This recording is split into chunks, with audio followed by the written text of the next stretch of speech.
Last అని ఒక final ప్రశ్న స్వామి. yes yes you can. గ్రహాల వల్ల మనుషుల జీవితాలు మారుతాయి అని అనడంలో ఎంత నిజం ఉంది స్వామి? అంటే వాళ్ళ గ్రహాలు, వాళ్ళ నక్షత్రాలు ఇలాంటివన్నీ కూడా చూసుకోవడం వల్ల వాళ్ళ జీవితం అనేది ఇలా కొనసాగుతుంది అని ముందే నిర్ణయించబడుతుందా, లేదా మారే గ్రహాలు నక్షత్రాల వల్ల వాళ్ళ జీవితం మారుతుందా?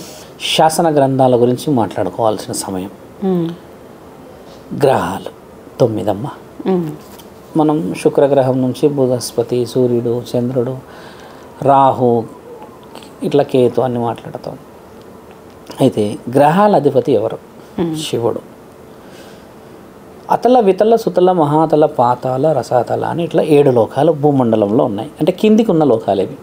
పైన మనం అనుకున్నది స్వర్గలోకం, మాయాలోకం, తపోలోకం, బ్రహ్మలోకం, తర్వాత మీరన్న ఈ వెండి లోకం, 7 లోకాలు. ఈ 7 లోకాలని, కిందున్న 7 లోకాలని 14 లోకాలని, మరియు ఈ 14 లోకాలని చుట్టూరుగా తిరుగుతున్న ఈ గ్రహాలని శాసించేవాడు మహాముక్కంటి. కాబట్టి ఏంటంటే అమ్మ, ముక్కంటి రాసిన తర్వాతే ఈ జన్మ నీకు వచ్చింది, లేకపోతే నీకు జన్మ రాదు. ఈ గ్రహాల వల్ల మనకి ఏమొస్తుందంటే అమ్మ, గురుస్థానాన్ని కనిపెట్టలేని వాడివి ఏ గ్రహాన్ని నమ్మగలవు? నీ గురువు చెప్పిన మాట వినాలి అని అంటే నీ యొక్క చుట్టుపక్కల వాతావరణం బాగలేదు. ఒక గ్రహం వచ్చేసి నువ్వు ఉదాహరణకి ఈ గ్రహం ఈ యొక్క జాతక బలంలో ఉందనుకో తల్లి, ఈ జాతక బలం అనేది నువ్వు వినగలిగితేనే పాజిటివ్.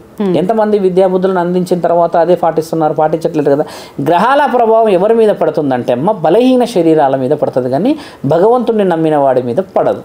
మీరు బాగా గమనించాల్సిన ప్రశ్న. 9 గ్రహాలు ఉన్నాయమ్మా. అందులో అప్పుడు మనకు చంద్రగ్రహణం ఒకటి, సూర్యగ్రహణం జరుగుతుంది. చెడు గ్రహణాలు అనే ప్రచారంలో ఉంది. మీకు తెలుసా తల్లి, సూర్యగ్రహణం చంద్రగ్రహణం రోజు శివుడికి నైవేద్యం పెడితే 7 జన్మల పుణ్యం.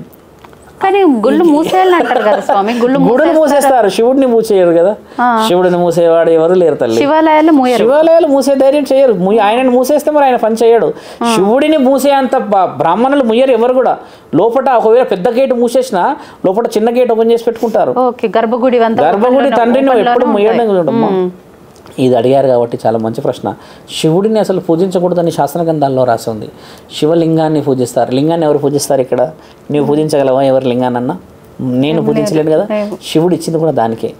నన్ను పూజించకండి మీరు, జస్ట్ నేనున్నాను, నా యొక్క కార్యకలాపాలు పంచభూతాల పైన, సృష్టి లయాకారకుడని కాబట్టి సృష్టిని లయని కలుపుతూ మీ యొక్క జీవితాన్ని మార్చే ప్రక్రియలో సృష్టి నుంచి వచ్చే ప్రమాదాలని ఆపడానికి నేను కూర్చొని ఉన్నా. దానికి నేను కలియుగంలో ప్రత్యక్షంగా ఒక దేవుడిని పెట్టేసి ఉన్నాను, వెంకటేశ్వరుడు. ద్వాపర యుగంలో, త్రేతాయుగంలో రాముడు శ్రీకృష్ణుల్ని పెట్టి ఉంచాను. కాబట్టి వారి పనిని వాళ్ళు చేసుకుంటూ ఉంటే నేను వారిపై వస్తున్న విపత్తులని ఆపడానికి నేను కూర్చొని ఉన్నాను. నా లింగాన్ని మీరు ఒక మొక్కేసేసి వెళ్ళండి. ఇక్కడ శివలింగానికి అభిషేకాలు, పూజలు, పురస్కారాలు, దండలు, యాత్రలు, మహాయాత్రలు చేస్తూ చేస్తూ చేస్తూ తండ్రి యొక్క కేశాలను చాలా ఇబ్బంది పెడుతున్నాం. నీవు పూజ చేసినప్పుడల్లా ఆయన కళ్ళు తెరవాలి, పూజ చేసినప్పుడల్లా కళ్ళు తెరవాలి. ఆయన మరి ఎలా కళ్ళు మూసుకొని భూమండలాన్ని చూడాలి కదా. తండ్రికి ఇది ఇష్టమే పూజ, కానీ ఎంతసేపు రుద్దుతావమ్మా విభూతి పెట్టి? నువ్వు రుద్దగానే ఇంకోడొచ్చి రుద్దుతాడు. ఏమి రుద్దుడు ఇది? ధర్మరక్షణలో పరమాత్ముడి ఆజ్ఞ ఓం నమ శివాయ అంటే పంచభూతాలని తెలుసుకున్నాం చాలు కదా నా తల్లి. అందుకనే పూజా విధానంలో కూడా మనం చాలా మార్పులు తేవాలి. విష్ణువుకి అలంకరించండి రాసింది, చాలా ఇష్టంగా అలంకరించుకుంటారు, ఆయన చేసుకుంటారు. ఆయనకు రాసింది ఇచ్చాడు, ఇష్టం లేదు. నా తండ్రి విభూతి ధారకుడు తల్లి, శ్మశానంలోనే కూర్చున్నాడు. ఏం ఆశ ఉందని ఆయనకి చెప్పమ్మా. కానీ పిలిస్తేనే పలికే దైవం, నమ్మిన వెంటనే ఉన్న దైవం ఎవరంటే ఆ పరమేశ్వరుడే. ఆయన ఇచ్చాడనుకో అమ్మ ఒక మాట, వెనక ఏమీ జరగదు. పశుపతి ప్రతి పౌర్ణమి రోజు మాకు కనబడినప్పుడు కలలో ఏమొస్తుంది తెలుసా అమ్మ మాట, నీవు చేసిన ధర్మ కార్యక్రమాలు మాత్రమే నాకు చెప్పు, అంతే మాట, అంతే. అంతకు మించి వేరే ప్రశ్న అడగనీయడు, చెప్పాడు. ఒక ఆకారంలో కనబడి అడిగి పౌర్ణమి రోజు వినబడే ఒక ఆకాశవాణి, ఏమి పనులు చేశారు మీరు? ప్రతి పౌర్ణమి రోజు మహాముఖంటితోని మేము మాట్లాడతాము, ఒక మాట సందేశాన్ని అందిస్తాడు. ఆ వివరణ అడిగేది కూడా ప్రత్యక్షంగా కనపడలేడు, ఒక ఆకాశవాణి వినబడుతుంది. సాధువులకి ఆకాశవాణి అని అంటే నా తల్లి ఇప్పుడు నేను అరుస్తున్నాను వింటలేవా? ఇది కూడా ఆకాశవాణియే, మిమ్మల్ని నన్ను కలుపుతుంది ఒక వాయిస్ కాదా? ఇది ఆకాశవాణి. ఆకాశం అంటే ఆకాశం నుంచి వచ్చేది కాదు. అంటే మీకు ఆ వాయిస్, ఆ వాయిస్ ఒక తరుణానికి వినబడుతుంది.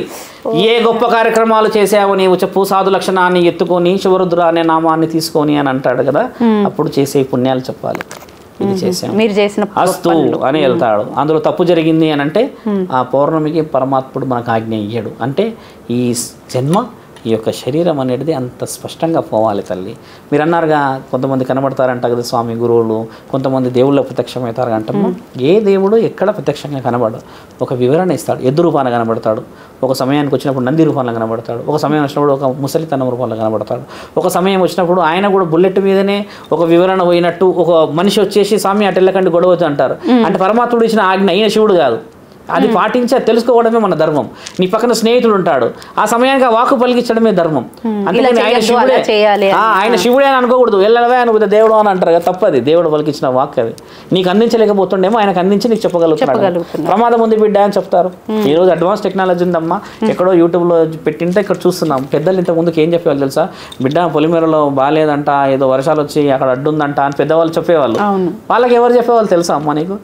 ఆ ఊర్లో నుంచి ఒక ఆకాశవాణి వచ్చేది. ఎట్లా వచ్చేది ఆకాశవాణి అంటే అప్పట్లో చూడమ్మా జంతువులు, తర్వాత ఈ మన సృష్టికి సంబంధించినవన్నీ వీళ్ళకి వివరణ ఇచ్చేది. ఆకాశం నీలి రంగులో మారిపోతే వీళ్ళు కనిపెట్టేసేవాళ్ళు, ఈ సమయం వర్షం పడుతుంది అని, ఈ సమయం ఇదా అవుతుంది అని. ఇలాంటి వాళ్ళ రియాక్షన్స్ చూసి కూడా చెప్పేవాళ్ళు. జ్ఞాపకం అనేది ఈ రోజు తగ్గిపోయింది. శక్తి జ్ఞానం అనేది మనకి ఒరిగిపోయింది ఈ రోజు. అలా పరమాత్ముడి ఆజ్ఞకి ధర్మమే అప్పచెప్పాలి అంటున్నా. శివుడు ఒక శరీరాన్ని అంత సులభంగా ఎంచుకోడు తల్లి. శివమాల వేసావంటే నువ్వు శివుడి అణువులో పోయినట్టే. శివుడి విషయంలో ఒక రుద్రాక్ష వేసావంటే శివుడి ఆజ్ఞకు పోయినట్టే నువ్వు. శివుడి ఆజ్ఞ అయిపోవాలంతే. నేను బాగా తాగేస్తున్నా తిరిగేస్తున్నా అంటే అది నీ కర్మ, నీవు అనుభవించు. మంచిగా చూస్తే కనబడతాడు కదా ముంగటి వాడు మహానీయుడా, మహాముఖ్యంటా లేకపోతే ముత్యమా. ఇది వదిలిపెట్టేసేసి ప్రతి ఒడిని పశువులాగా చూస్తా అంటే తప్పు. నీట్ ఎఫెక్ట్ అది. మీతో మాట్లాడుతుంటే ఒక ప్రశ్నకి ఇంకొక ప్రశ్న యాడ్ అవుతున్నాయి. చాలా పెద్దగా కావాలి.